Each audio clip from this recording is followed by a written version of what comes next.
सिंदूर की सौगंध, कर्नल सोफिया कुरैशी की कहानी। कुछ औरतें इतिहास पढ़ती हैं, पर कुछ इतिहास रचती हैं। यह कहानी है एक ऐसी ही वीरांगना की जिसने अपने नाम के साथ भारतीय सेना का मान भी जोड़ दिया। आज हम आपको मिलवाते हैं उस महिला अधिकारी से जिसने ऑपरेशन सिंदूर के जरिए देश को एक नया विश्वास दिया। कर्नल सोफिया कुरैशी। यह कहानी सिर्फ एक सैनिक की नहीं, बल्कि उस नारी शक्ति की है जो अपने सिंदूर से लेकर अपनी वर्दी तक हर भूमिका में आदर्श बन गई। एक लड़की का सपना। गुजरात के एक सामान्य मुस्लिम परिवार में जन्मी सोफिया ने बचपन से ही अपने पिता की किताबों में सुभाष चंद्र बोस रानी लक्ष्मीबाई और कैप्टन विक्रम बात्रा की कहानियां पढ़ी थीं। स्कूल में जब बाकी लड़कियां डॉक्टर या टीचर बनने का सपना देखती थीं, सोफिया के ख्वाबों में वर्दी होती थी। सेना की वर्दी मां कहती थी, लड़की हो, घर संभालो। लेकिन सोफिया का जवाब होता, मां, अगर सरहद ना संभाली तो घर कैसे बचेगा। भारतीय सेना में पहली कदम। साल 1999 कारगिल युद्ध के बाद देश की बेटियां भी देश सेवा में आगे आ रही थीं। सोफिया ने अपने जुनून को हकीकत में बदलने के लिए एनडीए की जगह ओटीए ऑफिसर्स ट्रेनिंग एकेडमी से जुड़ने का फैसला किया। वह बनी भारतीय सेना की पहली मुस्लिम महिला अधिकारी जिन्होंने यूएन पीस कीपिंग मिशन में कमांडिंग ऑफिसर के रूप में हिस्सा लिया।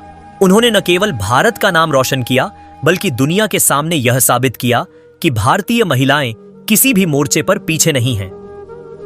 ऑपरेशन सिंदूर का जन्म साल 2016 जम्मू कश्मीर में हालात बिगड़ते जा रहे थे। कुछ गांवों में आतंकवादी घुसपैठ की खबर थी। भारतीय सेना ने एक विशेष अभियान की योजना बनाई जिसका नाम रखा गया ऑपरेशन सिंदूर। इस मिशन का उद्देश्य था एक गांव में छुपे हुए आतंकियों को खत्म करना और ग्रामीणों को सुरक्षित निकालना। यह नाम इसलिए रखा गया क्योंकि वहां एक ऐसी घटना हुई थी जिसने पूरे ऑपरेशन को एक भावनात्मक रूप दे दिया। सिंदूर और आंसू गांव के अंदर जब सेना पहुंची, गोलियों की तड़तड़ाहट के बीच एक महिला बिलखती मिली। उसकी मांग का सिंदूर लहू से बह चुका था। उसका पति आतंकियों की गोली का शिकार बन चुका था। सोफिया ने उस महिला को कंधे पर उठाकर कहा, तुम्हारा सिंदूर गिरा है, मिटा नहीं है। जब तक हम जिंदा हैं, तुम्हारा सुरक्षा कवच है।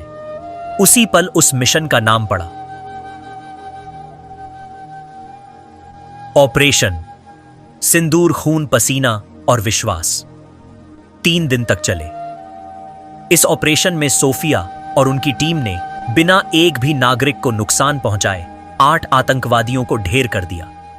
गोलियों की गूंज में जो सबसे ऊंची आवाज थी वो थी इंसानियत की। सोफिया खुद घायल हुई, लेकिन ऑपरेशन नहीं छोड़ा। उनकी जांघ में गोली लगी, लेकिन उन्होंने रेडियो पर आखिरी संदेश भेजा, ऑपरेशन सिंदूर सफल, गांव सुरक्षित है।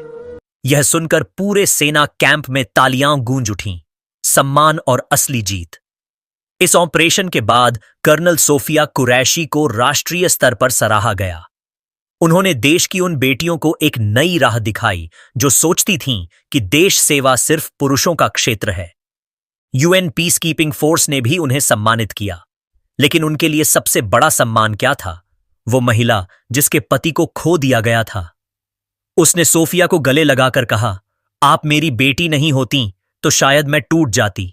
सिंदूर की सौगंध। सोफिया कहती हैं, हर महिला जब सिंदूर लगाती है तो वो सिर्फ अपने पति की लंबी उम्र नहीं, बल्कि देश की सलामती की भी दुआ करती है।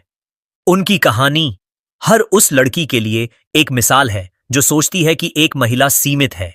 नहीं, जब तक ऐसी बेटियां हैं, सीमाएं नहीं टूटेंगी, बल्कि दुश्मनों की सीमाएं टूट जाएंगी। नारी शक्ति की परिभाषा। बैकग्राउंड में धीमा सा संगीत, वीर रस और भावना से भरपूर। आज की दुनिया में जब महिलाओं की भूमिका को लेकर सवाल उठते हैं, कर्नल सोफिया कुरैशी उस जवाब की तरह खड़ी होती हैं, मजबूत, निर्भीक और देशभक्त। उनकी कहानी सिर्फ ऑपरेशन सिंदूर की नहीं, बल्कि उस बदलाव की है जो हर लड़की के भीतर शुरू होता है जब वो कहती है, मैं भी देश की रक्षा कर सकती हूं। जब एक सिंदूर एक सैनिक बन जाए तो दुश्मनों की रातें भी डर से जाग उठती हैं। कर्नल सोफिया, आपने केवल देश को सुरक्षित नहीं किया, आपने हर बेटी को नई उड़ान दी।